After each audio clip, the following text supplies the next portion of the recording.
Hi, Governor Jay Inslee here. I'd like to say hello, and I'd like to start by thanking Washington's Poet Laureate, Arena Priest, for opening today's summit. It's inspiring. I'd also really like to thank Mike Kryler and his office for hosting today's climate summit. Mike's been a great leader on a host of things, including climate. You know, we know climate change can be disastrous for the world we know. That existential uncertainty is causing real problems in our economy as well. And this crowd knows the immense risk to insurers and policy holders going forward.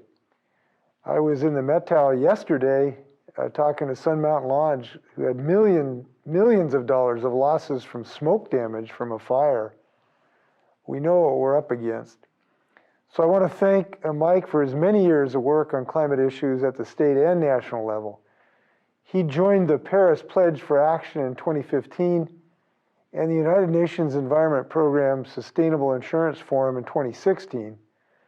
And this is the Commissioner's 5th Climate Summit, bringing together climate scientists, thought leaders, policymakers, and the insurance industry. I know students are watching this today, and I want you to know there is so much you will be able to do in this fight going forward. The work we're doing certainly will involve you and your futures and your future families and grandchildren. And it is going to take a multi-generational effort to save the world. And Washingtonians are at the vanguard of this effort, as we always are. We've established the best laws in the country to cap and reduce greenhouse gas emissions, get to 100% clean electricity, and address environmental justice for the communities most impacted by air pollution and climate change. And we're going to keep pushing. We're pursuing strategic investments in electric vehicle infrastructure and transit, in getting carbon pollution out of our buildings and transitioning off of natural gas, in leveraging our lands as natural climate solutions to repair our climate by pulling carbon pollution out of the atmosphere. And we're siting the clean energy facilities of the future in Washington. And we're investing in making our communities greener and more resilient. And we are creating thousands of jobs in the process. I went to the opening of our first electric bus manufacturing plant in Ferndale, Washington a while back.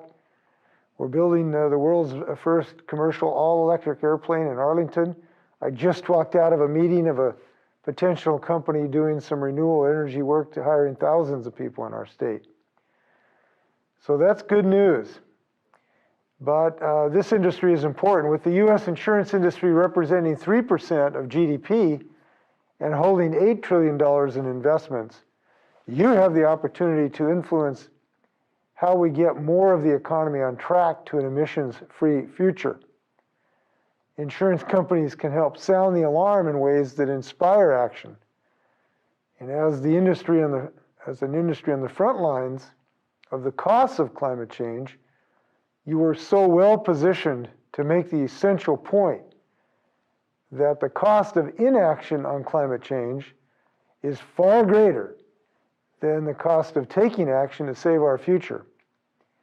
And beyond what you say, your actions, through the investments you make and the conditions being placed on those insured, we know can encourage the individuals and companies you insure to be prudent and to upgrade their assets to greener, more fuel-efficient, low-carbon solutions.